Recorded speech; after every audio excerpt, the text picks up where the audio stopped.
नमस्कार, जय हिंद। स्वागत है आप सभी का माजी शाह एजुकेशन पर। एक क्लास जिसने आप सभी को बहुत इंतजार करवाया। मैं भी चाहता था कि ये क्लास जल्दी फिनिश हो जाए, लेकिन इसका नंबर कभी आया ही नहीं और स्टूडेंट लगातार सर ये क्लास करवा दो। हालांकि कोर्स अपने सब कुछ कंप्लीट हो चुका है, सिर्फ ये क्लास बाकी थी पी ब्लॉक की, उसको अपने को निपटाना था, बाकी पूरा। लेकिन होता है ना कि इतना सा बाकी है, बस क्या पता उसी में से सवाल आ जाए। ठीक है, तो आज इसका नंबर आ गया है। फिर कल बाहर आई आंटी। अब ये कल करते करते आंटी आज जाके बाहर आई है रियल में।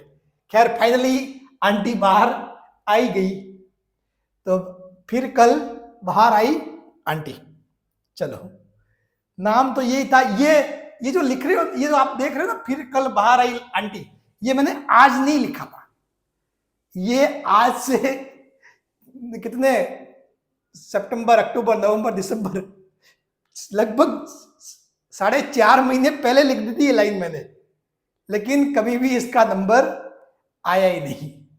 ठीक है, चलो कोई बात नहीं। स्टार्ट करते हैं। हैलोजन परिवार, ये क्लास अपने केमिस्ट्री की लास्ट क्लास है। उसके बाद केमिस्ट्री का सिलेबस कंप्लीट हो जाएगा। ठीक है, फिजिक्स ऑलरेडी कंप्लीट है, बायोलॉजी ऑलरेडी कंप्लीट करवाई जा चुकी है। बात सिर्फ केमिस्ट्री की इस लास्ट क्लास की थी, तो इसमें अपन दोनों ही फिनिश करने की कोशिश करेंगे, हैलोजन परिवार और नोबल गैस। हैलोजन परिवार वर्ग 17, आपको पता है पी ब्लॉक कहां से कहां तक है, 13 से 18 तक। ठीक है, जो 18 वर्ग होते हैं, वर्ग समूह, और 7 क्या होते हैं, आवर्त होते हैं। तो उसमें से वर्ग जो 17 है वो है हैलोजन परिवार, और वर्ग 18 नोबल गैस, यानी कि उत्कृष्ट गैस, अक्रिय गैस जिनको बोलते हैं।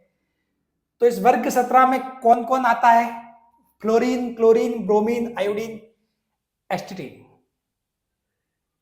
FCl, Br, I, At। और इसको शॉर्ट में याद करने का तरीका जो मैं अपने लिखे हुए तरीकों के अनुसार जो बता रहा हूं वो है फिर कल बाहर आई आंटी। खैर आपका अपना कुछ भी तरीका हो सकता है। ठीक है, फिर कल बाहर आई आंटी। हालांकि आंटी बहुत मुश्किल से बाहर आई है। हैलोजन अति क्रियाशील अधात्विक तत्व। पहली बात तो हैलोजन क्या है? अधात्विक तत्व है, इनमें धात्विक गुण नहीं होते, ना के बराबर। अति क्रियाशील है, हैलोजन अति क्रियाशील है। तो क्रियाशील होने का कारण क्या होता है कि इसको यदि एक इलेक्ट्रॉन और मिल जाए तो ये भाई साहब नोबल गैस वाला जो उत्कृष्ट वो विन्यास है, जो पूर्ण पूरित वाला विन्यास है, वो प्राप्त करने की कोशिश करता है। हमेशा मैंने बताया था ये सारी चीजें। देखो, इस जो केमिस्ट्री में है ना, मैं एक फंडा बता देता हूं।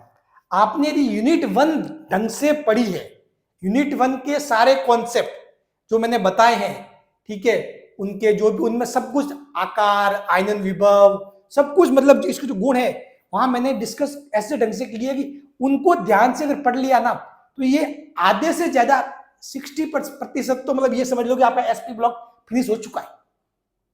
60% तो एसपी ब्लॉक ऐसे ही फिनिश हो गया आपके, अगर आपने वो चीजें वहां अगर ढंग से पढ़ी है तो उन चीजों को यहां पे अप्लाई करना है, बस सिंपल सी बात ये है। ठीक है ना?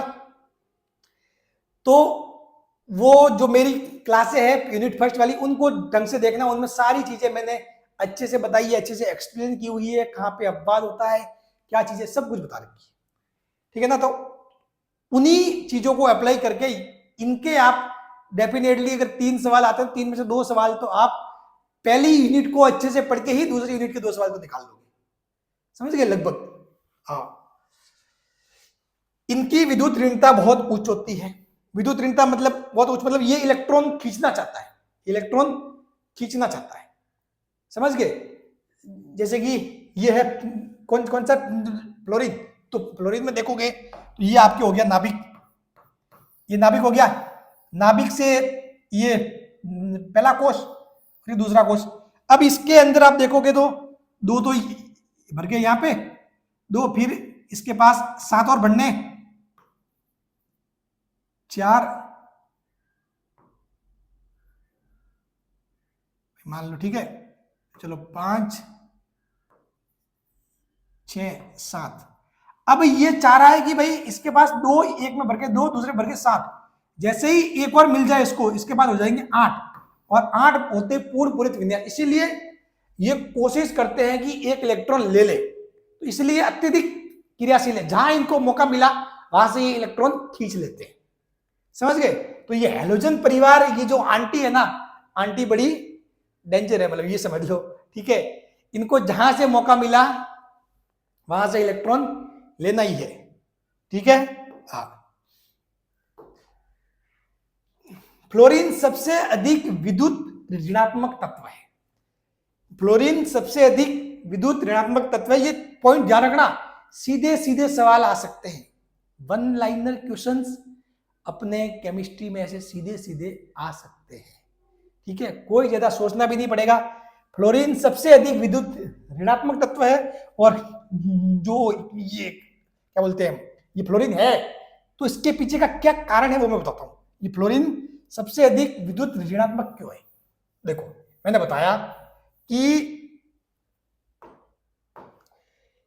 इस हैलोजन परिवार का प्रत्येक सदस्य ये कोशिश करता है कि एक इलेक्ट्रॉन ले ले, ठीक है, इसको एक इलेक्ट्रॉन लेना है, तो लेना है तो भाई सारे ले सकते हैं सर, ये भी लेगा, एफ भी लेगा, सीएल भी लेगा, बीआर भी लेगा, आई भी लेगा, एटी भी लेगा, तो सर सबसे ज्यादा लेने की जो प्रवृत्ति है, जो विद्युत ऋणात्मक, वो ये क्यों है, बाकी क्यों नहीं है? तो देखो, कारण ये है कि आपको पता है जैसे जैसे आप ऊपर से नीचे जाओगे आकार बढ़ता है। आकार क्या होता है? बढ़ता है।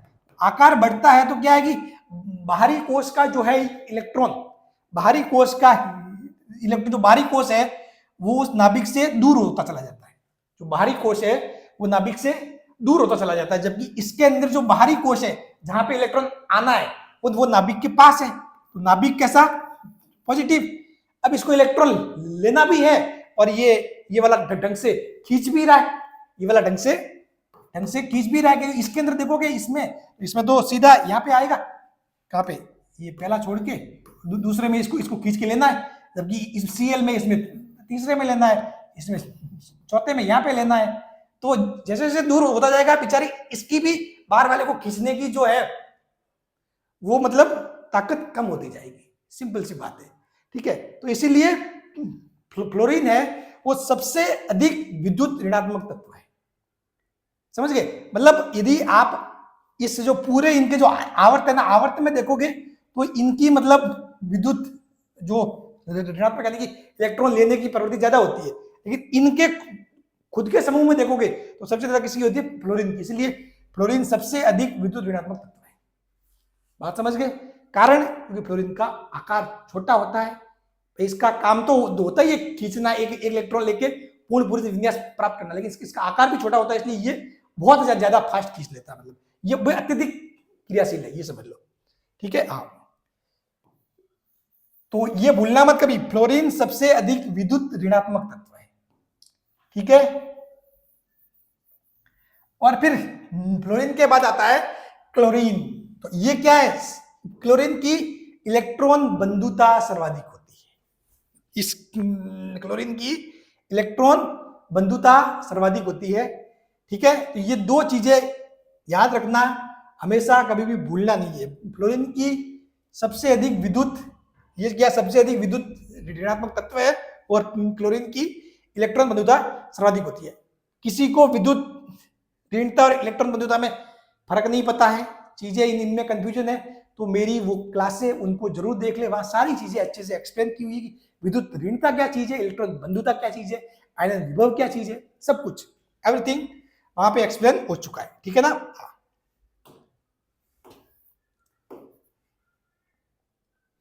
नेक्स्ट, अब इनके इलेक्ट्रॉनिक विन्यास की बात करते हैं। तो जो तत्व है फ्लोरीन, उसका जो एटॉमिक नंबर है कितना होता है, 9 होता है, इसका 17, इसका 35, 53, 85, ठीक है। इसमें जो इनमें जो इलेक्ट्रॉन भरे जाते हैं ना वो ऐसे भरे जाते हैं। वैसे तो इनका जो विन्यास क्या होता है, NH2NP5, NP5, ठीक है। मैंने बता रखा है अपन जो रियल में जो पी ब्लॉक का विन्यास होता है वो क्या लेते हैं, अपन ये लेते हैं NH2 NP1 से 6 यानी कि, ठीक है। जब अपन वर्ग 13 की बात करते हैं तो आता है 1, वर्ग 14 में या 2 आता है, ठीक है, वर्ग 15 में 3 आता है, ठीक है। फिर इसीलिए वर्ग 16 में 4, वर्ग 17 में 5 आ गया, और वर्ग 18 में ये NP6 हो जाएगा। ये सारी चीजें मैंने उस समय समझा रखी है जब आपके पी ब्लॉक की जो फर्स्ट क्लास वो रखी है, ठीक है, उनमें सारी ये मैंने एक्सप्लेन कर रखी है। तो इसका जो इलेक्ट्रॉनिक विन्यास होगा वो होगा 2s2 2p5। अब जैसे कि ये n क्या है, n आपके क्या है, आवर्त है, ये दूसरा आवर्त, फिर तीसरे आवर्त में जो है, चौथे में, पांचवें में, छठे में, ठीक है, ऐसे। हैलोजन तत्वों के बाहरी कोश में 7 इलेक्ट्रॉन होते हैं। क्या होते हैं, बाहरी कोश में 7 इलेक्ट्रॉन होते हैं, और इनकी कोशिश होती है कि उसको भर दिया जाए, ठीक है। 1 मिनट, हाँ, तो मतलब ये हो गए 7 ना, 5 और 2 7, जो 7 होते हैं उन 7 में से 2 तो किस वाले होते हैं, S वाले, और 5 P वाले, ठीक है।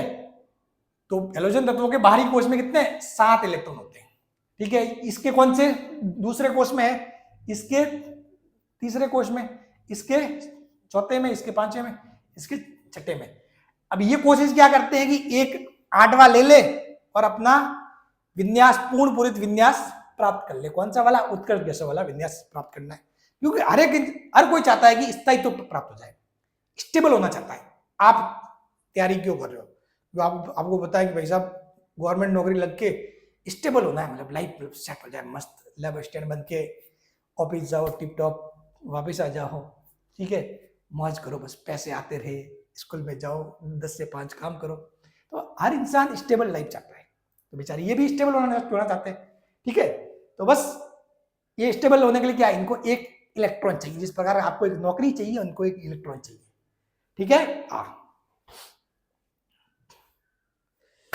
अब इनकी प्राप्ति कहां से होती है, ये तत्व कहां से प्राप्त होते हैं। पहले बात करते हैं फ्लोरीन। तो फ्लोरीन मुक्त अवस्था में नहीं पाई जाती है, ठीक है। इनमें देखो चीजें ज्यादातर समझने की नहीं, इन चीजों को तो आप ऐसे कैसे याद ही करना है, ठीक है ना।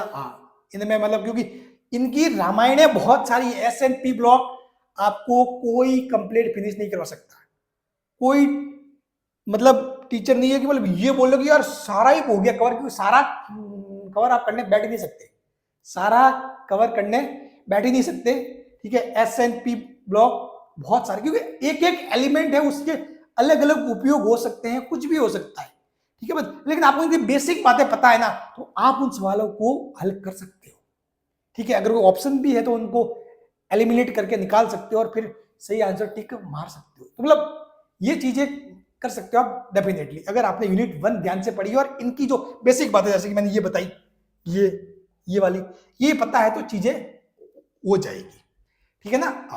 बाकी जो याद करने की ये चीजें वो तो याद करने है ही आपको। तो फ्लोरीन मुक्त अवस्था में नहीं पाई जाती है, ये अधिकतर फ्लोरोस्पार CaF2, ठीक है। और ये मतलब क्या है, इनके ये यौगिक है, मतलब ठीक है, इनसे इनको प्राप्त किया जा सकता है।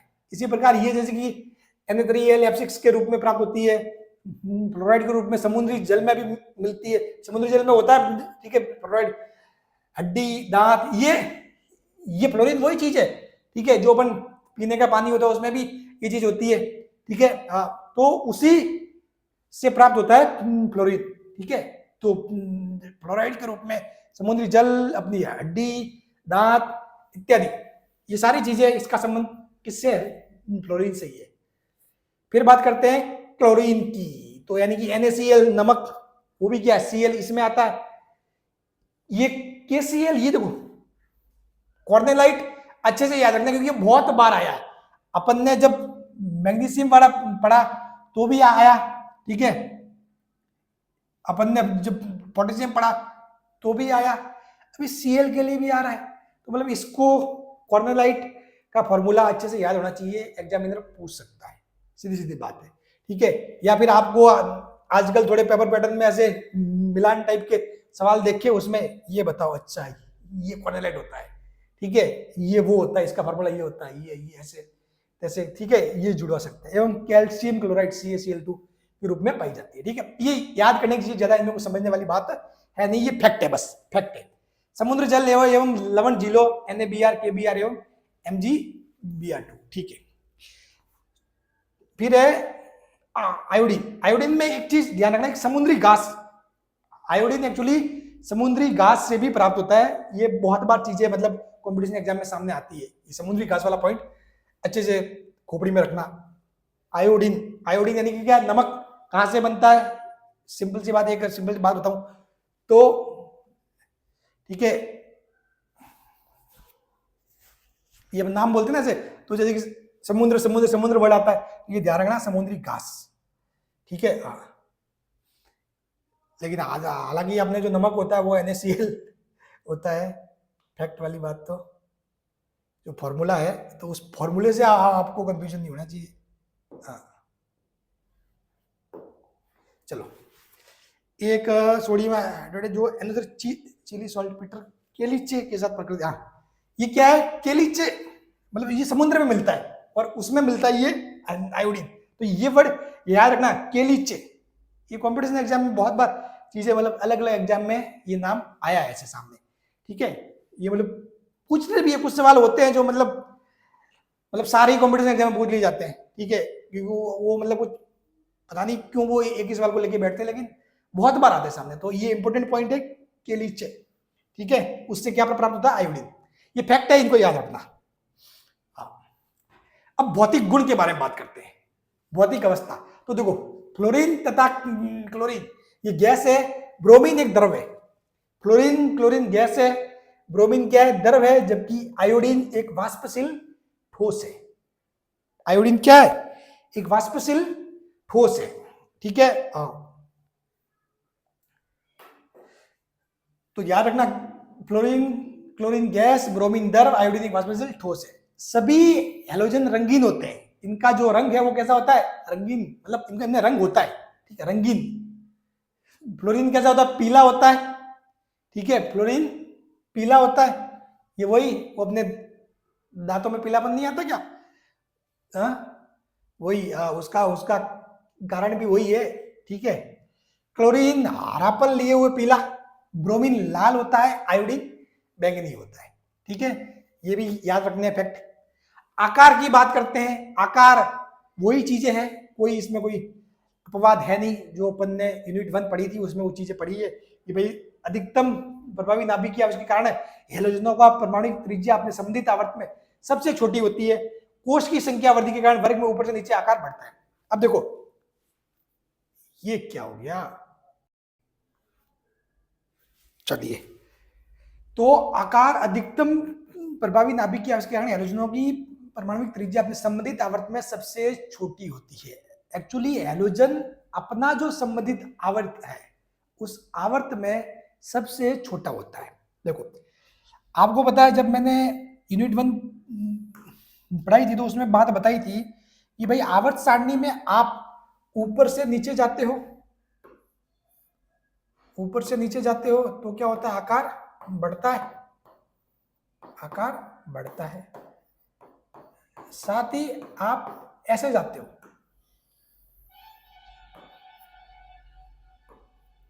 ठीक है, तो क्या होता है, आकार घटता है, आकार क्या होता है, घटता है। तो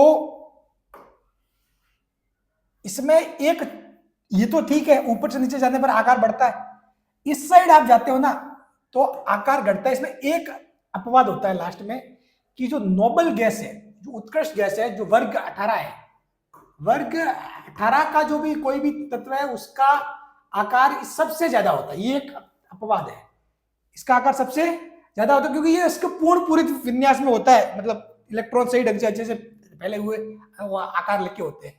सबसे छोटा होता है वर्ग 17, यानी कि यहां से आकार घटना स्टार्ट होगा तो ऐसे घटता जाएगा और वर्ग मतलब ऐसे 17 तक घटेगा। जैसे कि फॉर एग्जाम्पल अपन ने बातें कर भी रखी है जब यूनिट 1 पढ़ी उसमें, ठीक है, कि हाइड्रोजन और हीलियम तो चलो यहाँ हो गया, हाइड्रोजन हीलियम, ठीक है। फिर उसके बाद जो है यौगिक, सॉरी ये जो तत्व है वो आप देखोगे ना तो फिर ऐसे जाओगे तो उसमें आकार क्या होता है, आकार क्या होता है, घटता जाता है, ठीक है। फिर यह आ गया एफ फ्लोरीन और नियोन, लेकिन एक अपवाद ये होता है कि नियोन यहाँ नहीं आएगी, उत्कृष्ट गैसों का तो आकार सबसे ज्यादा होता है, तो नियोन का आकार सबसे ज्यादा होगा, नियोन का सबसे ज्यादा होगा। उसके बाद आगे देखिए जैसे कि हाइड्रोजन, हीलियम तो ये हो गया, फिर उसके बाद लिथियम, ठीक है, बेरिलियम, ठीक है, बोरॉन, ऐसे ऐसे होंगे, ठीक है। बात समझ गए, कार्बन, नाइट्रोजन, ऑक्सीजन और क्लोरीन, ऐसे आकार घटता जाएगा, समझ गए। लेकिन नियोन का आकार सबसे ज्यादा होता है, नियोन का आकार, ये अपवाद मैंने बता रखा है ये चीजें, ठीक है, यूनिट 1 में, तो ये चीजें आपको पता होनी चाहिए। तो इसका मतलब क्या हुआ कि जो संबंधित आवर्त होता है, जो आवर्त होता है उस आवर्त के अंदर सबसे छोटा जो होता है वो कौन होता है, आपके हैलोजन। सबसे छोटा कौन होता है, हैलोजन होता है। बात क्लियर, अपने खुद के जो आवर्त है, खुद के आवर्त के अंदर सबसे छोटा कौन होता है, हैलोजन। बात क्लियर, चलो तो बात समझ में आ गई। अधिकतम प्रभावी नाभिक क्या उसके कारण है, हैलोजनों की परमाणुविक त्रिज्या अपने संबंधित आवर्त में सबसे छोटी होती है, कोष की संख्या वृद्धि के कारण वर्ग में ऊपर से नीचे आकार बढ़ता है, ये होता ही है नॉर्मल, ठीक है। और ये प्रभावी नाभिक की आवेश वगैरह क्या होता है, ये सारी चीजें यूनिट 1 में एक्सप्लेन हो चुकी है, ठीक है। वहां पे आपने अगर वो क्लासेस देखी है तो इसमें कोई दिक्कत आपको नहीं आ रही होगी, ठीक है, क्योंकि आप एकदम से डायरेक्ट ये क्लास देखने बैठोगे तो शायद चीजें समझ में ही नहीं आए। आपको यदि रिवीजन किया हुआ है उनका पिछली क्लासों का, ठीक है, वो कॉन्सेप्ट पता है तभी इनको समझ पाओगे। डायरेक्ट लर्न करोगे तो फिर कहोगे यार सर आपने सब कुछ पढ़ाया, समझ में आया, ये वाला समझ में नहीं आया, तो डायरेक्ट नहीं आएगा, क्योंकि इसके पीछे का जो बेसिक है वो तो अपन ने वहां डिस्कस किया हुआ है, ठीक है ना, वो बेसिक पता है तो चीजें हो जाएगी। फिर आयनन ऊर्जा, तो इसमें भी वही सिंपल सी चीज है, इस फ्लोरीन, क्लोरीन, ब्रोमीन ऊपर से नीचे जाओगे तो क्या आकार बढ़ता है, तो आकार बढ़ेगा तो जो बाहरी कोश का इलेक्ट्रॉन नाभिक से दूर होगा उसको आसानी से बाहर निकाल सकते हो, यानी कि आयनन ऊर्जा का मान क्या होगा, घटता जाएगा। ऊपर से नीचे जाओगे तो क्या होगा, आयन ऊर्जा का मान घटता जाएगा, तो इसलिए सबसे ज्यादा आयन ऊर्जा किसकी होगी, एफ की, फ्लोरीन। क्या हो रहा है भाई साहब, ये बार बार बीच में लाइट जाना ये साबित करता है कि रियल में इस क्लास को कोई ना कोई शैतानी ताकत है जो होने नहीं देना चाहती है।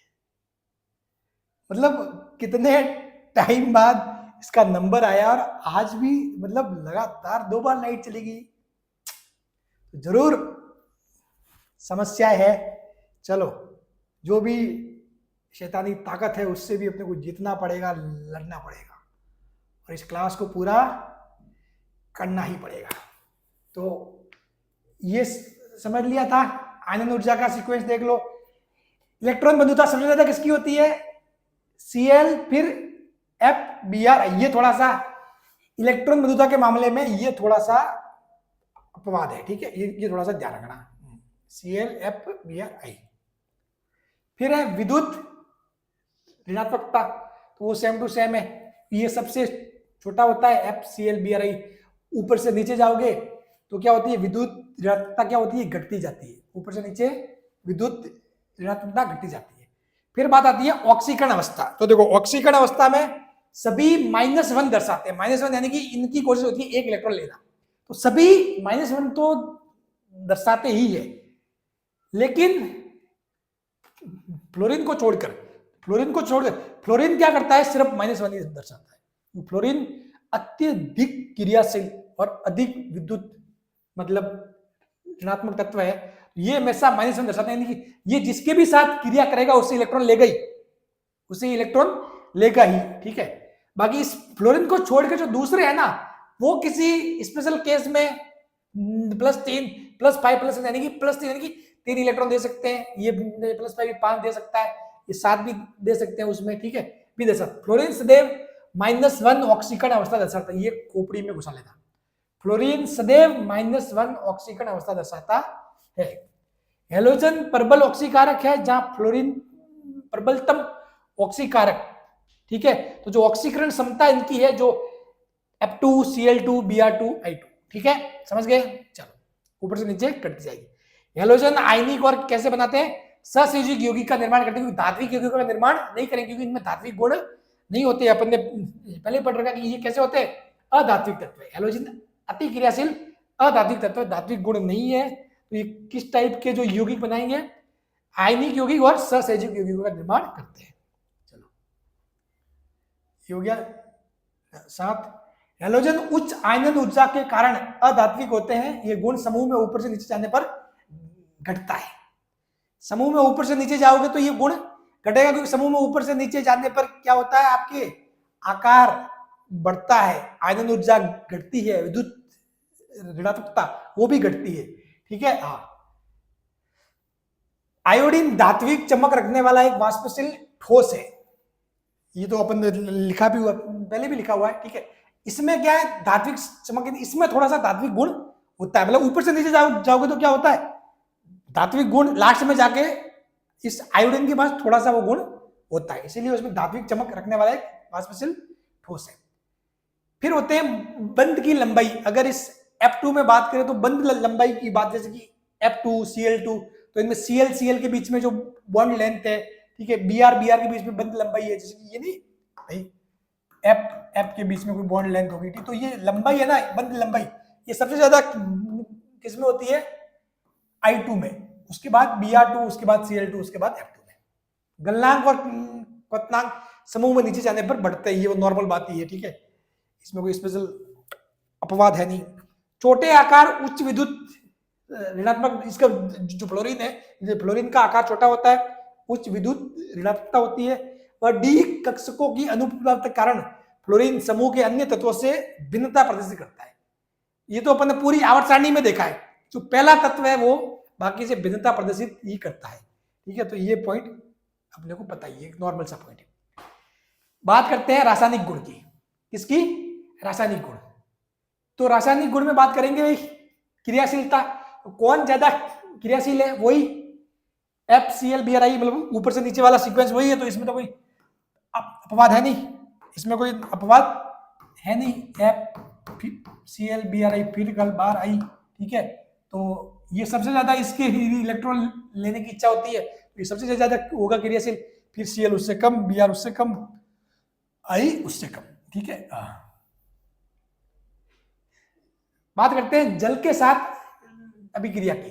तो H2O के साथ क्रियाशीलता समूह में नीचे जाने पर घटती है, और सीधी सी बात है घटेगी समूह में नीचे जाने पर, क्योंकि ये देखो क्रियाशीलता F अत्यधिक क्रियाशील है, तो ये जल के साथ बहुत तेजी से करेगा क्रिया, Cl थोड़ा धीमी करेगा, Br उससे धीमी हो रहा है, बहुत कम, ठीक है। तो जैसे कि 2H2 और 2F2 के देखो तो अब 4HF प्लस O2 बन जाता है, ठीक है। 3H2O प्लस 3F2 इनकी जो क्रिया है उससे O3 यानी कि ओजोन बन जाता है। O2 यानी कि क्या, ऑक्सीजन, O3 यानी कि ओजोन, ठीक है। तो ये ध्यान रखना। क्लोरीन और ब्रोमीन क्या करते हैं, मंद अभिक्रिया करते हैं, क्लोरीन और ब्रोमीन मंद करते हैं, और ये क्या बनाते हैं, हाइपोक्लोरस अम्ल, इसको बोलेंगे हाइपोब्रोमस अम्ल, ठीक है। आयोडीन जल में बहुत कम विलय, यानी कि ये जल के साथ लगभग ना के बराबर क्रिया होती है। हाइड्रोजन से क्रिया, किससे, हाइड्रोजन से। तो देखो अम्लीय सामर्थ्य का क्रम, जब भी इनकी हाइड्रोजन से क्रिया होगी तो ये क्या बनाते हैं, एसिड बनाते हैं। कौन सा, HF HCl तो आपको पता ही है, हाइड्रोक्लोरिक अम्ल। बहुत फेमस है, बहुत बार नाम सुना हुआ है, हर किसी को पता होगा, तो केमिस्ट्री जानता होगा वो HCl तो जानता ही होगा, ठीक है। फिर HBr और HI, तो इनके जो अम्लीय सामर्थ्य का जो है क्रम, सबसे ज्यादा अम्लीय कौन होता है? सबसे ज्यादा अम्लीय होता है HI, सबसे ज्यादा अम्लीय होता है, HBr सबसे उससे कम, HCl उससे कम और HF उससे कम। लेकिन इनका स्थायित्व, एक चीज होती है भाई, ये यौगिक जो बना है ये स्थायित्व स्थायी कितना है, जैसे कि भाई सबसे ज्यादा अम्लीय तो है, लेकिन कितने समय तक अपने आप को उस यौगिक फॉर्म में रख पाता है, कितना स्थायी है वो। तो स्थायित्व देखोगे ना, तो स्थायित्व के मामले में सबसे ज्यादा कौन है? HF, फिर HCl, HBr और HI। तो ये HBr और HI बनते जरूर है, लेकिन इतने स्थायी नहीं है। तो इसीलिए अपन जो डेली लाइफ में जो अपने उपयोग में चीजें होती है उनमें अपन HCl को जानते हैं, इससे संबंधित चीजें मतलब आपने को मिल जाती है। बाकी HBr और HI नॉर्मली अपने सामने या मतलब उपयोग में ज्यादा नहीं आ पाते, क्योंकि ये खुद स्थायी नहीं है, ठीक है। HF एकमात्र हैलोजन अम्ल है जो कमरे के ताप पर द्रव है, बाकी सभी गैस है। इनमें देखो सबसे स्पेशल बात क्या है, जो HF है वो एकमात्र हैलोजन अम्ल है, ठीक है, एकमात्र हैलोजन अम्ल है जो रूम टेम्परेचर पर क्या है? द्रव है, बाकी सारे क्या? गैस है। HF कांच की बोतलों में संग्रहित नहीं हो सकता, क्योंकि ये सिलिकेट के साथ अभिक्रिया करके फ्लोरोसिलिकेट निर्मित करते हैं, जबकि अन्य हैलोजन अम्ल कांच की बोतलों में संग्रहित हो सकते हैं। तो ये मैंने इसलिए लिखवाया कि एग्जाम में घुमा फिरा चीजें पूछ सकते हैं, बताइए निम्न में से कौन सा अम्ल कांच की बोतल में संग्रहित नहीं किया जा सकता, ठीक है। और इस टाइप के सवाल पहले पूछे भी गए, ठीक है, दूसरे कॉम्पिटिशन एग्जाम में, ठीक है। तो इसलिए मैंने इस पॉइंट को आपको लिखवा दिया। अब बात आती है ऑक्सीजन से क्रिया। तो ऑक्सीजन से क्रिया होगी तो ये जो फ्लोरीन है, फ्लोरीन बनाता है OF2 एवं O2F2 बनाता है। देखो चीजें बहुत सारी है, चीजें बहुत सारी है, आप पढ़ने जाओगे तो उनको समेट ही नहीं पाओगे। तो जो लिमिटेड कंटेंट जो मैंने बताया है, ठीक है, वो उसके अलावा यूनिट 1 के सारे कॉन्सेप्ट अच्छे से समझ लो, ये जो मैंने बताया ये, और फिर लास्ट में आपको एक बल्क न्यूमेरिकल वो करेंगे SP के, ताकि अच्छी वाली प्रैक्टिस हो जाएगी, ठीक है। बस इतना सफिशिएंट है, उससे ज्यादा नहीं करना। और फिर क्योंकि इसमें कितना भी करो SPP ब्लॉक की लिमिट नहीं है, ये लिमिटलेस वाली यूनिट है, ठीक है ना। हाँ, ऐसा नहीं कि आप इन्हीं के अंदर खो जाओ और फिर, ठीक है ना। तो फ्लोरीन OF2 एवं O2F2 बनाता है, और रूम टेम्परेचर पर OF2 ही स्थायी होता है, समझ गए। ये फ्लोरीन ऑक्सीजन के साथ क्रिया करके एक तो बनाता है OF2, एक बनाता है O2F2, लेकिन जो स्थायी कौन है? तो सामान्य टेम्परेचर पर, रूम टेम्परेचर पर वो OF2 स्थायी है, बाकी O2F2 स्थायी नहीं है। फिर क्या बनता है? Cl2O बनता है, ClO2 बनता है, Cl2O6 बनता है, Cl2O7 बनता है, ठीक है। और ये सारे सारे कैसे होते हैं? अत्यधिक क्रियाशील तथा विस्फोटक प्रकृति के होते हैं। ClO2 का उपयोग कागज की लुगदी तथा पीने के पानी के शुद्धिकरण में किया जाता है, ठीक है। ब्रोमीन के ऑक्साइड, ब्रोमीन के ऑक्साइड क्या होते हैं? Br2O, BrO2, BrO3, लेकिन ये क्या होते हैं? स्थायी नहीं होते। जो आयोडीन होता है उसके ऑक्साइड ये होते हैं I2O4, I2O4, जो कि अविलेट हो जाने की जल में विलय नहीं होते, क्योंकि ये जल के साथ क्रिया नहीं करते। देखा ना, चीज लिखी है ना मैंने, हाँ, आयोडीन जल में बहुत कम विलय, ठीक है। ये चीजों को लिंक करना पड़ेगा, लिंक करके आप इसे निकाल लोगे।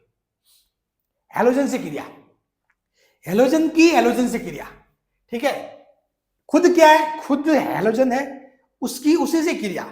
तो मतलब हैलोजन की हैलोजन से क्रिया से अंतर हैलोजन यौगिक बनते हैं, ठीक है। हैलोजन की हैलोजन से क्रिया होगी तो क्या बनेंगे? अंतर हैलोजन यौगिक, यानी कि विद्युत ऋणता में अंतर के कारण ये संयोजित होकर द्विघटकीय ससंयोजित यौगिक बनाते हैं। ये 4 प्रकार के होते हैं। अब देखो सिंपल सी बात है, मैंने बताया कि भाई FCl, Br, I, अब इन सभी की कोशिश ये रहती है कि एक इलेक्ट्रॉन ले, इसकी भी कोशिश ये है कि एक इलेक्ट्रॉन ले, इसकी भी कोशिश ये है कि एक इलेक्ट्रॉन ले, इसकी भी कोशिश है कि एक इलेक्ट्रॉन ले ले। तो ये कब है? जब इनकी क्रिया दूसरों के साथ होती है, इनकी क्रिया दूसरों के साथ होती है। अगर इनकी क्रिया इनकी ही आपस में हो तो साफ बात है, फिर अगर ये लेगा तो इसको देना पड़ेगा। भाई कहने का मतलब ये होगा कि 4 भाई थे, ठीक है, 4 भाई थे, FCl, Br, I। अब ये भाई साहब इतने तगड़े थे चारों कि इनके सामने कोई भी आता था मोहल्ले वालों को मार काट कूट पीट देते थे, ठीक है, वो थप्पड़ खा के जाता था, इनसे कोई जीत नहीं पाता था। लेकिन फिर इनके अंदर फूट पड़ गई, इनके अंदर फूट पड़ गई और इनका ही आपस में झगड़ा हो गया, एफ का झगड़ा हो गया, सीएल से हो गया, चलो तो फिर तो साफ बात है एक जीतेगा एक हारेगा, और इन सभी की तो ताकत सेम हो नहीं सकती। ये जरूर इनकी ताकत मोहल्ले वालों से ज्यादा है, इनकी ताकत मोहल्ले वालों से ज्यादा है, लेकिन खुद में बिल्कुल एग्जैक्ट सेम ताकत तो हो नहीं सकती। जब लड़ेंगे तो एक जीतेगा एक हारेगा, तो साफ बात है इनके बीच फिर क्या होगा, एक इलेक्ट्रॉन लेगा और इसको एक को बेचारे को देना पड़ेगा। हालांकि इसकी देने की वो चीजें है नहीं, मतलब देने की वो नियम में इसके है नहीं, लेकिन इसको फिर भी देना पड़ेगा। इनको बोलते हैं अंतर हैलोजन यौगिक। अंतर हैलोजन यौगिक वही है जो भाई भाई में लड़ाई, भाई भाई में लड़ाई होगी तो एक भाई तो हारेगा एक जीतेगा, साफ बात है, वो वाली बात है, ठीक है। तो ये होता है अंतर हैलोजन यौगिक। और ये क्यों होते हैं, विद्युत जो ऋणता है उसमें अंतर के कारण, क्योंकि भाई एफ और सीएल की बात करें तो इसकी विद्युत ऋणता ज्यादा होती है, ठीक है, इसकी विद्युत ऋणता ज्यादा होती है, इसकी इलेक्ट्रॉन लेने की कोशिश ज्यादा रहेगी, ये जीत जाएगा, ये इलेक्ट्रॉन ले लेगा, तो इसको बेचारे को देना पड़ेगा। समझ गए बात? हाँ। तो ये होते हैं अंतर हैलोजन यौगिक, ठीक है। तो ये चार प्रकार के होते हैं, चार टाइप में बनते हैं। एक तो बनता है ए बी टाइप में, ए बी 3 टाइप में, ए बी 5 टाइप में और ए बी 7 टाइप में, ठीक है। तो मैं बताता हूं आपको ए बी टाइप में। देखो जो ए बी टाइप में है ना, इनमें इनको लिखने का एक तरीका होता है। जो बी वाला होता है ना, बी वाला वो लेते हैं जिसकी विद्युत ऋणता सर्वाधिक होती है। अब जैसे देखो सीएल और एफ की में विद्युत ऋणता किसकी ज्यादा है, एफ की है, तो सीएल पहले आएगा, एफ बाद में। जिसकी विद्युत ऋणता सबसे ज्यादा वो बाद में आएगा, वो बाद में आएगा। यानी कि सीएल की कम है तो सीएल पहले, जिसकी कम विद्युत ऋणता वो पहले, जिसकी ज्यादा वो बाद में। समझ गए? ए बी, ए क्या छोटा, बी हो गया बड़ा, ए छोटा बी बड़ा हो गया, ठीक है। तो उसी प्रकार सीएल की विद्युत ऋणता है कम और एफ की ज्यादा, तो सीएल को पहले लिखेंगे, एफ को बाद में। आप ऐसे मत लिख देना ये एफ सीएल, ये मतलब वैसे सही नहीं है, ठीक है ना। हाँ, तो ये भी कुछ घुमा फिरा के सवाल कुछ भी आप उसे पूछे जा सकते हैं। तो थोड़ा सा मतलब चीजें जो मैंने बताई है वो बता रहा हूं। उसी प्रकार आप बी आर और एफ में देख लो। अब जैसे कि आपने आई और सीएल में देख लिया, सेम टू सेम आई और सीएल में किसकी आई की कम है, सीएल की ज्यादा है, तो सीएल बाद में आ गया। तो ये चीज है। अब इन यौगिकों में कुछ फैक्ट है, कौन से गैस है, कौन से द्रव है, कौन से ठोस है, क्योंकि ये एग्जाम में आपको सीधा सीधा देख के बताइए निम्न में से कौन सा द्रव है या कौन सा ठोस है। तो ये चीजें आप ध्यान रखो, ठीक है। अब देखो ये चीजें याद करने का तरीका, एक तो जो द्रव फॉर्म में जो बी आर वाले हैं, जो ब्रोमीन क्या है, एक द्रव है, तो ब्रोमीन के साथ यौगिक बनेंगे वो वही किसमें होंगे, द्रव में होंगे, वही द्रव में होंगे, ठीक है। और जो आयोडीन के साथ बनेंगे तो वो किसमें होंगे, ठोस में, क्योंकि आयोडीन खुद एक ठोस है। तो वही दिमाग लगाना है ना आपको भाई, आपको यहां ज्यादा याद रह नहीं रहे जो बेसिक चीजें हैं। जैसे कि मैंने बताई आपको कि ये बताया आपको कि कहां गया, देखो ये बताया ना कि आयोडीन एक ठोस है, ब्रोमीन एक द्रव है, ये गैस है, तो इनके साथ जो क्रिया होगी वो यौगिक बनेंगे। मोस्टली कैसे होंगे, कैसी फॉर्म में, इसके वाले यौगिक मोस्टली किस फॉर्म में होंगे, किसमें, द्रव फॉर्म में, ये ठोस फॉर्म में, ठीक है।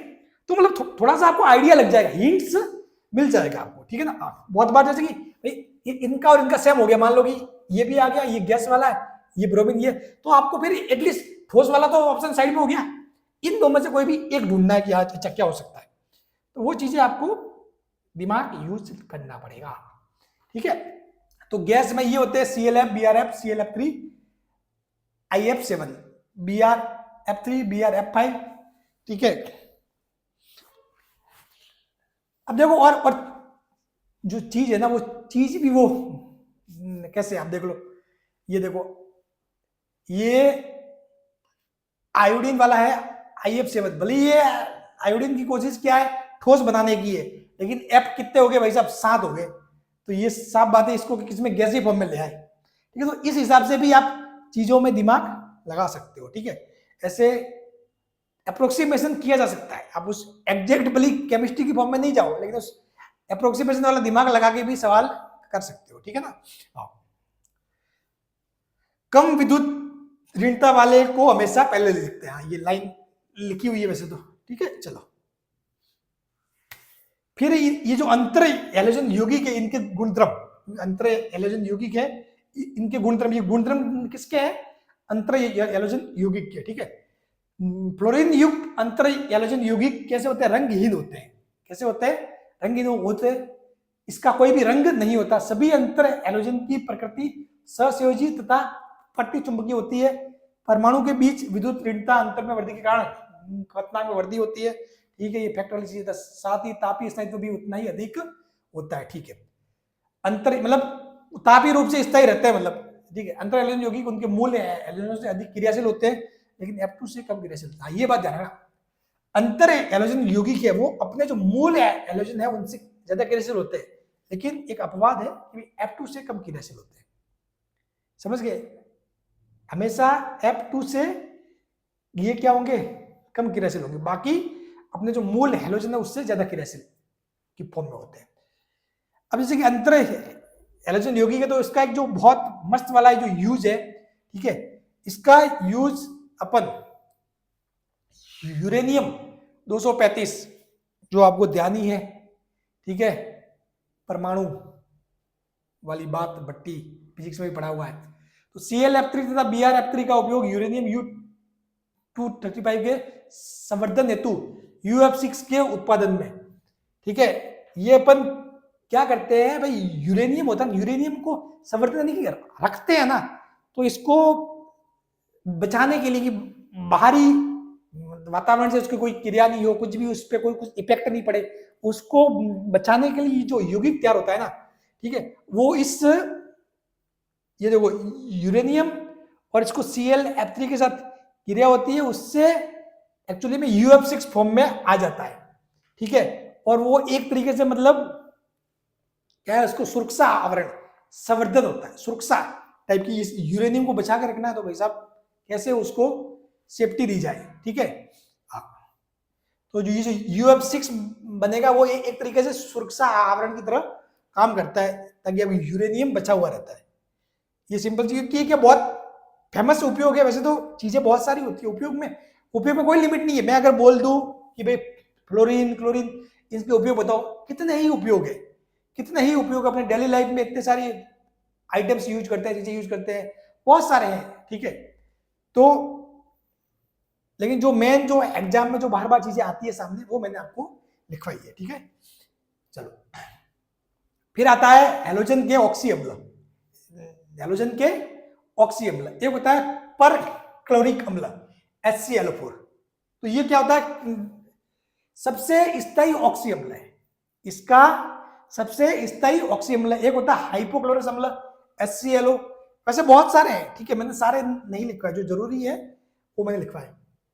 ClO2 and HClO3 इनका यदि अम्लीय सामर्थ्य देखे, जो एग्जाम में ऐसे कैसे पूछ सकते हैं, तो इस फॉर्म में होता है ClO4 HClO3 HClO2 HClO। तो सबसे ज्यादा अम्लीय कौन हुआ? ये वाला, फिर उससे कम ये, उससे कम ये, उससे कम ये। समझ गए? तो ये जो HClO4 पर क्लोरिक अम्ल सबसे स्थायी ऑक्सी अम्ल है, ठीक है, और इसकी अम्लीय सामर्थ्य भी सबसे ज्यादा होती है, ठीक है। ये फैक्ट ध्यान रखना। चलो एक चीज आती है विरंजक चूर्ण, ये भी एग्जाम में बार बार पूछा जाता है, जिसको बोलते हैं ब्लीचिंग पाउडर। आपने नाम भी सुना होगा, डेली लाइफ में भी ये बहुत बार आपके सामने आ चुका होगा। ब्लीचिंग पाउडर जो होता है कैल्शियम क्लोरो हाइपोक्लोराइड या कैल्शियम ऑक्सीक्लोराइड, इसका फॉर्मूला होता है CaOCl2।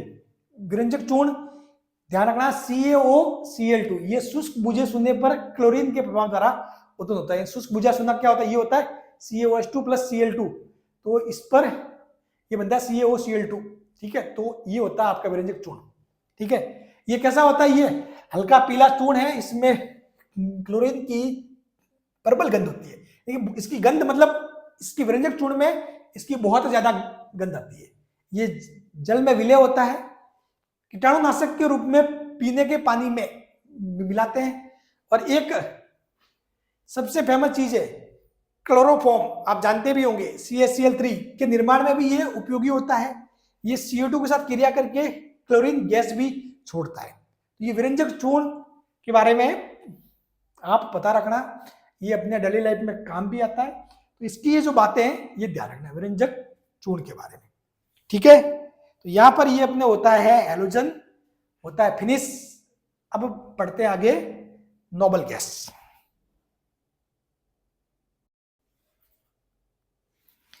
अब चलिए अंतिम वर्ग या समूह होता है वर्ग 18, जिसको शून्य समूह परिवार भी बोलते हैं, उत्कृष्ट गैस बोलते हैं, ठीक है, इंग्लिश में नोबल गैस बोलते हैं अपन, ठीक है।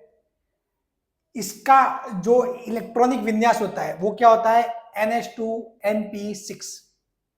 इसके पास पूर्ण पूरित विन्यास, क्योंकि इसका पूरा का पूरा वो बाहरी कोश भरा हुआ होता है 8 इलेक्ट्रॉन के साथ, उसमें 7 होते हैं, तो इसमें क्या आएंगे, एक आगे 8, ठीक है। इसमें कौन कौन से तत्व होते हैं, helium, neon, organ, krypton, xenon, radon. Helium, neon, organ, krypton, xenon और रेडॉन। ये क्या 2, 10, 18, ये क्या इनके परमाणु क्रमांक है, एटॉमिक नंबर है, ध्यान रखना, ठीक है। इनको याद करने का तरीका वैसे आपका अपना खुद का कोई ट्रिक हो सकता है, बाकी मेरे माइंड में जिस हिसाब से सेट है वो Harbhajan, Nehra, Agarkar, Kartik, 0 run. Harbhajan, Nehra, Agarkar, Kartik, 0 run, 0 run, ठीक है। हरभजन, नेहरा, आगरकर, कार्तिक, 0 रन। एक मैंने इनके जो खोज करने वाले हैं, ठीक है, इनके साइंटिस्ट का भी मैंने नाम लिखा हुआ है।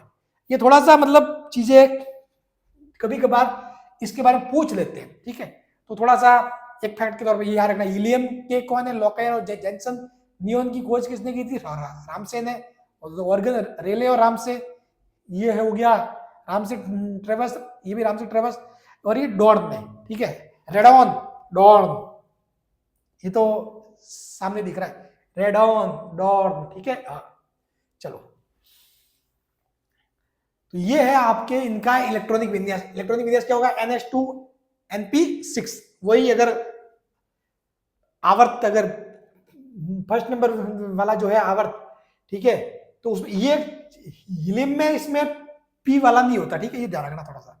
बाकी 2s2 2p6, इसमें 3s2 3p6, 4s2 4p6, 5s2 5p6, 6s2 6p6। और इसमें कैसा होता है, पूर्ण पूरित विन्यास होता है इनके पास, यानी कि 6 और 2 8 इलेक्ट्रॉन इनके बाहरी कोश में होते हैं, ठीक है।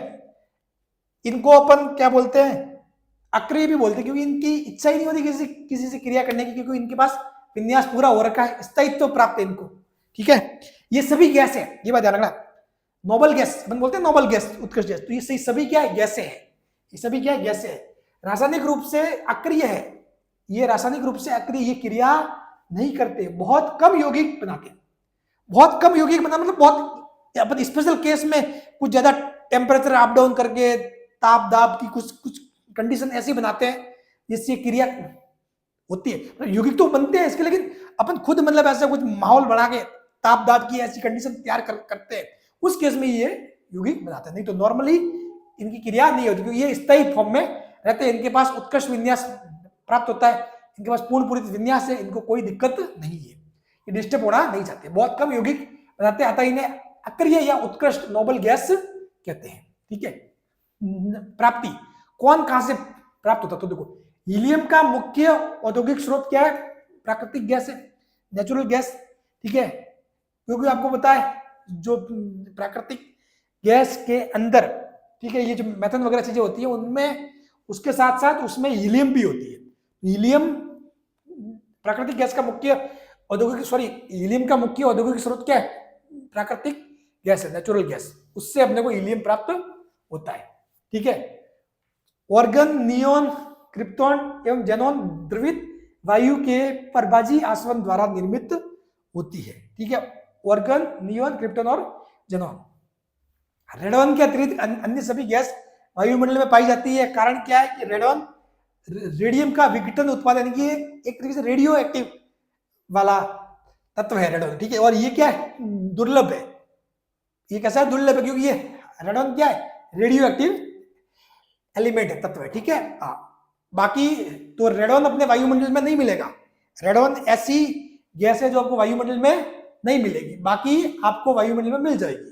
ठीक है, जैसे कि ये ऑर्गन, नियोन, क्रिप्टॉन, जेनॉन, ठीक है, हीलियम वगैरह, ये आपको वायुमंडल में मिल जाएगी।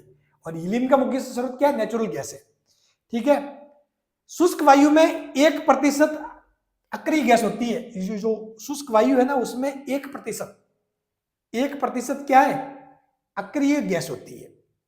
जिस प्रकार अपन देखते हैं 78% नाइट्रोजन, अपन देखते हैं कि भाई लगभग 21% के आसपास लगभग ऑक्सीजन वगैरह, तो वहां पर ये 1% क्या होती है? ये अक्रिय गैसें उसमें शामिल होती है। और सबसे अधिक जो होती है उनमें क्या होती है? ऑर्गन होती है। शुष्क वायु में जो सबसे अधिक जो आपको मिलेगी वो मिलेगी ऑर्गन, उसके बाद नियोन, और उसके बाद ये सारे। ठीक है, रेडॉन दुर्लभ है, आपको शुष्क वायु में नहीं मिलेगी। ठीक है, ये बात क्लियर? ठीक है, इससे संबंधित क्वेश्चन आ भी सकता है आपके साथ। इनके भौतिक गुण की बात करें तो परमाणु आकार की बात करें तो बस समूह में नीचे की ओर परमाणु त्रिज्या में वृद्धि होती है, वही फैक्ट है, इसमें कोई स्पेशल बात है नहीं। आयनन एंथैल्पी, स्थायी इलेक्ट्रॉनिक विन्यास पूर्ण पूरित के कारण आयनन एंथैल्पी बहुत अधिक होती है, समूह में नीचे की ओर ये कम होती जाती है। मतलब इनकी यानी कि इनसे इलेक्ट्रॉन निकालना, क्योंकि इनकी भाई ये उस पोजीशन में है, इनको ना तो इलेक्ट्रॉन चाहिए ना देना है, सिंपल सी बात है। ये इनको ना तो इलेक्ट्रॉन किसी को देना है ना ही किसी से लेना है, ये उस पोजीशन में रहते हैं। मतलब इनके पास मतलब बहुत अक्रिय है, इनके पास पूर्ण पूरित विन्यास होता है। ठीक है, इनका बाहरी कोश पूरा भरा हुआ रहता है, वो नहीं चाहते कि कोई दे या फिर कोई ले, बस अपने आप में वो सही है। तो अगर मान लो फिर भी आप निकालने की कोशिश करते हो एक इलेक्ट्रॉन बाहर, तो उस केस में जो आयनन एंथैल्पी, आयनन ऊर्जा, वो बहुत ज्यादा होगी, बहुत ज्यादा ऊर्जा दोगे तब जाके इलेक्ट्रॉन बाहर निकलेगा। तो आयनन एंथैल्पी बहुत अधिक होती है। और समूह में नीचे जाओगे तो वो क्या होती है? आयनन एंथैल्पी वो घटती जाएगी, कारण आकार बढ़ जाएगा। ठीक है, चलो, सभी उत्कर्ष गैसें कैसी? एक परमाणविक गैस है। ठीक है, यानी कि एक ही परमाणु होता है, कभी आपको वैसे नहीं मिलेगी कि ये हीलियम 2 मिल गया, ठीक है, या फिर नियोन 2 मिल गया, जिस प्रकार जैसे कि O2 कैसा द्वि में, ये सिंगल परमाणु वाली गैस है। ठीक है, हाँ, जैसे कि ऑक्सीजन है तो 2 परमाणु वाली गैस है, तो ये सिंगल फॉर्म में रहती है, हीलियम He, नियोन Ne। ठीक है, इस सभी उत्कर्ष गैसें एक परमाणु के, ये रंगहीन तथा स्वादहीन होती है, ना तो इनका कोई रंग होता है ना ही इनका कोई स्वाद होता है। जल में अल्प विलय होती है, थोड़ी बहुत विलय हो जाती है। इलेक्ट्रॉन बंधुता इनकी शून्य होती है, मतलब इलेक्ट्रॉन पाने की जो प्रवृत्ति है, मतलब ये ना तो ये इनकी कोशिश ना तो इलेक्ट्रॉन देना ना लेना, बस बिल्कुल बात खत्म। ठीक है ना? रासायनिक गुण की बात करें तो रासायनिक रूप से अक्रिय या सबसे कम क्रियाशील होते हैं, सिंपल सी बात है। इसका कारण क्या होता है? पूर्ण पूरित विन्यास, वही पूर्ण पूरित विन्यास के कारण ही आता है फिर अधिक आयन एंथैल्पी, अधिक धनात्मक इलेक्ट्रॉन लब्धि एंथैल्पी, क्योंकि ये ना तो इलेक्ट्रॉन बाहर निकालने देना चाहते हैं, ना ही इलेक्ट्रॉन इनको चाहिए।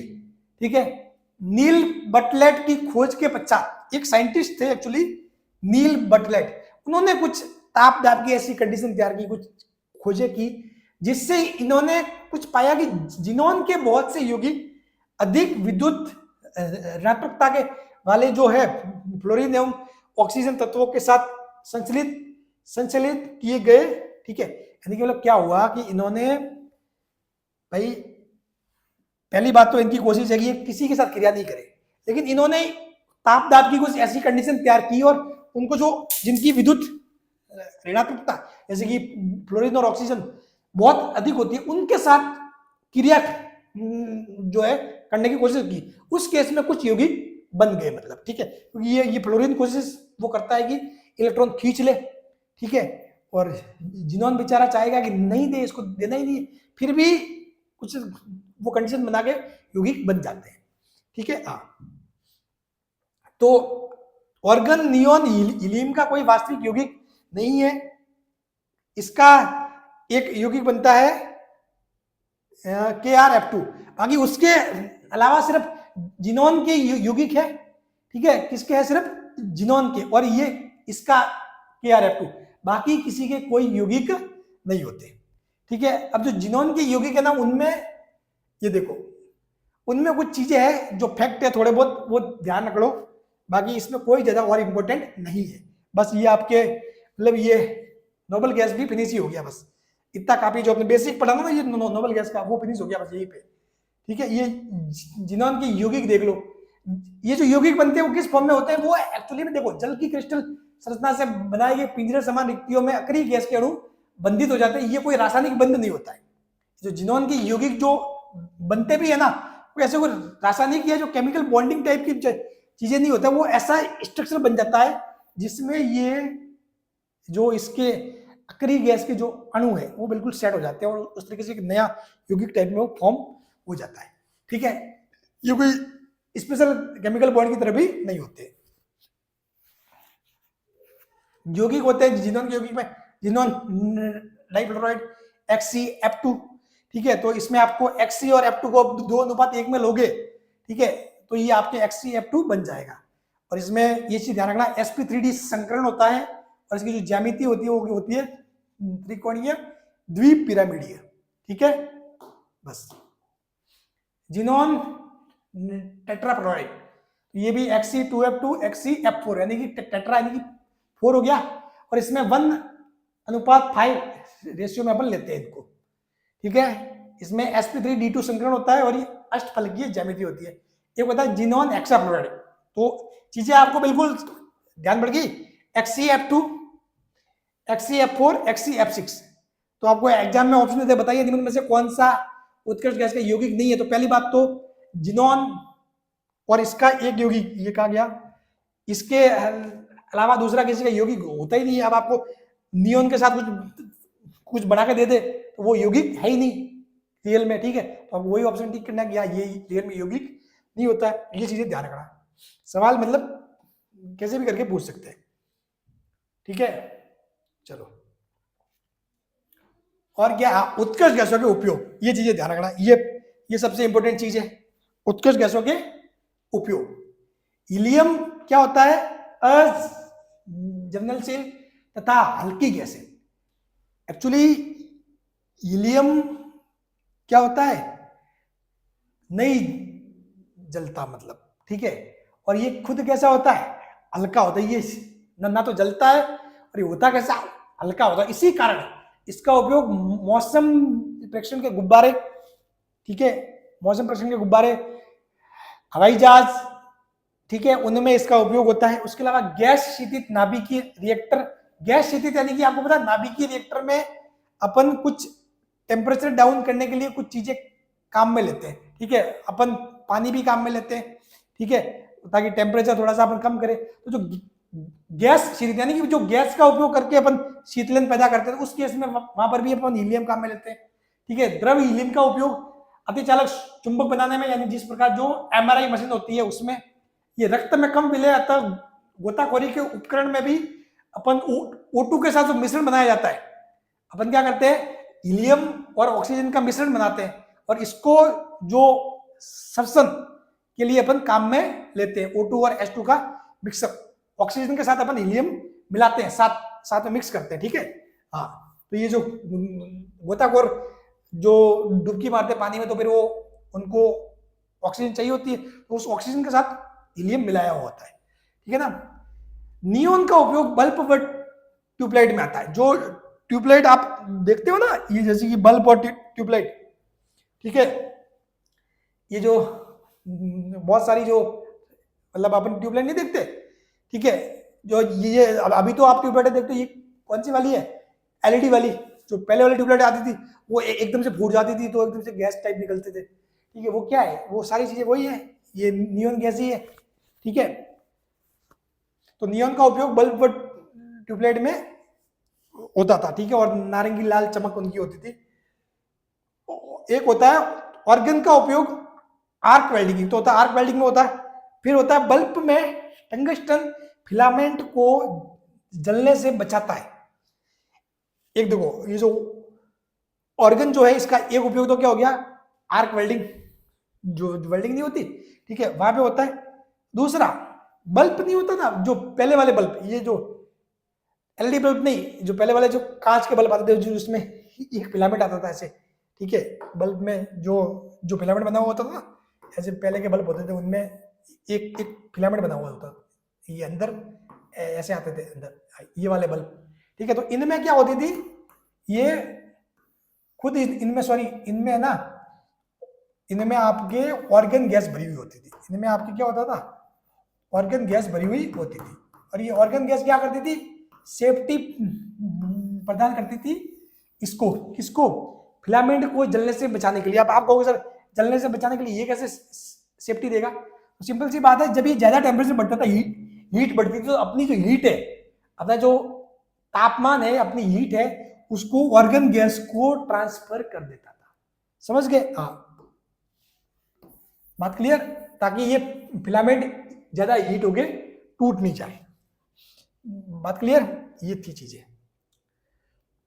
तो ये हो गया। फिर जो चिप्स के पैकेट है, चिप्स के पैकेट में भी अपने जो ऑर्गन गैस है वो आती है, ठीक है। अब देखो, अपन चिप्स के पैकेट भरे जाते हैं, अब देखा होगा उनमें गैस आती है, वो ऑर्गन क्यों डालते हैं भाई, ऑक्सीजन क्यों नहीं डालते दूसरे, क्यों, ऑक्सीजन वगैरह चीजें ऐसी होती है, बाकी की गैसों का मिश्रण जो अंदर खाने की चीज होती है उसके साथ क्रिया करके उसको दूषित कर देगी, उसको दूषित कर देगी। लेकिन जो ऑर्गन है वो क्रिया नहीं करता, सब बात है, तो उसमें क्या, ऑर्गन गैस भर देते हैं। तो गैस ना तो उस जो खाने की चीज जो पड़ी है अंदर चिप्स के टुकड़े, उनके साथ कोई क्रिया नहीं होती, तो वो टुकड़े भी सेफ रहते हैं और वो पैकेट भी मतलब सही रहता है। और मतलब ताकि भाई आप, क्या होता है, जो ऑक्सीजन होती है ना, आप उसमें ऑर्गन गैस भरोगे तो ऑक्सीजन बाहर निकल जाती है, ठीक है, ऑर्गन उसमें घुस जाती है। और चिप्स के टुकड़े को, फिर चिप्स के पैकेट को बंद कर देते हैं, ताकि वो अंदर पड़ा सामान भी सेफ रह जाए और अपना एक पैकेट भी मस्त तैयार हो जाए, ठीक है, और वो ऑक्सीजन बाहर निकल जाए, ये चीज होती है। जिनोन व क्रिप्टॉन विशेष रंगीन बल्बों के निर्माण में आधुनिक कारों की हेडलाइट, रेडॉन कैंसर थेरेपी में उपयोगी। अब देखो, अब तो आप देखोगे ना, तो आपके एलईडी है, एलईडी से पहले जब रंगीन बल्ब बनाते थे, ठीक है, तब क्या होता था, तो तब ये वाली गैसें जिनोन व क्रिप्टॉन, इनका उपयोग होता था, और इन्हीं के उपयोग से वो रंगीन बल्ब बनते थे, ठीक है। तो साथ ही आधुनिक कार है, उनकी जो हेडलाइट होती है उनमें भी इनका उपयोग होता है। और जो रेडॉन क्या है आपको पता है, ये किसमें, कैंसर थेरेपी में उपयोग में आता है, क्योंकि ये रेडियो एक्टिव टाइप का है, ठीक है। चलिए, so thank you so much. यहां पर अपनी ये चीजें होती है फिनिश। और अब आपको मैं एक सिंपल सा एक फैक्ट बताता हूं। देखो, ये जो एस एंड पी ब्लॉक है उसको निपटाना कैसे है, सिंपल सी बात है, पहले यूनिट 1 पढ़ो।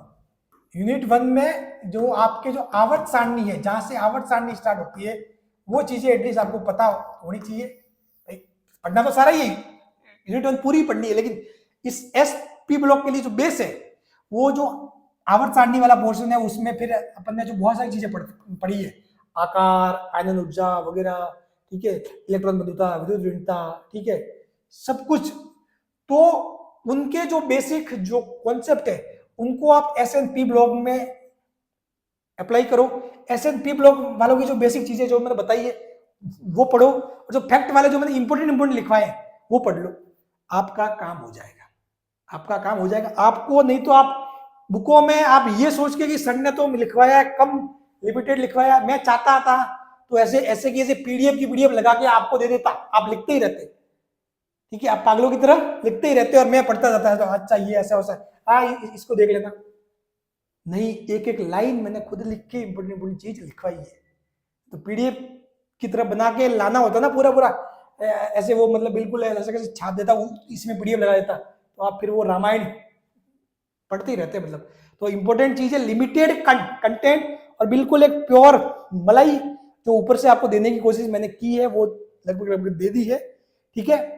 तो आपको ज्यादा इसमें कोई ऊपर नीचे चीजें नहीं करनी, और फिर भी आगे खैर आपकी इच्छा, ठीक है। बाकी मैंने आपको सारा फैक्ट, पूरा केमिस्ट्री भी अच्छे से कंप्लीट करवा लिया, क्योंकि फिजिक्स में तो कोई डाउट था ही नहीं, ठीक है। फिजिक्स तो 2022 में भी किया था, 2026 वाले में भी किया है, ठीक है। लेकिन केमिस्ट्री में कुछ लोगों को लगा कि भाई हाँ, लेकिन केमिस्ट्री भी हमने पूरी अच्छे ढंग से कंप्लीट करवा ली है, केमिस्ट्री भी पूरी कर ली है, कंप्लीट केमिस्ट्री आपके पूरी हो चुकी है। अब एक क्लास आएगी जिसमें अपन सिंपल सा इसके जो पिछले सालों की जो क्वेश्चन है PYQ वो देखेंगे, बाकी सिलेबस पूरा कंप्लीट किया जा चुका है। तो चलिए, थैंक यू सो मच, और इसकी पैनल PDF भी मैं आपको शेयर कर दूंगा। Thank you. तो सिलेबस खत्म और आज जाके फाइनली ये क्लास पूरी हुई है। मतलब ये जो वो लाइन लिखी हुई थी ना, ये कि फिर कल 12 आंटी 4 महीने पहले लिखी थी, मतलब उस एक क्लास को ऐसे ही लेके बैठे नहीं तो चीजें कब की फिनिश हो गई होती। चलिए, थैंक यू सो मच। तो फिर अब उसके बाद जल्दी कोशिश करेंगे कि अपने को टाइम के हिसाब से अपन इसके MCQs भी चीजों के स्टार्ट करें केमिस्ट्री में भी, ताकि एग्जाम अपने 9 और 10 मई है, तो अपने को उसके अकॉर्डिंग चीजें करनी है। Thank you.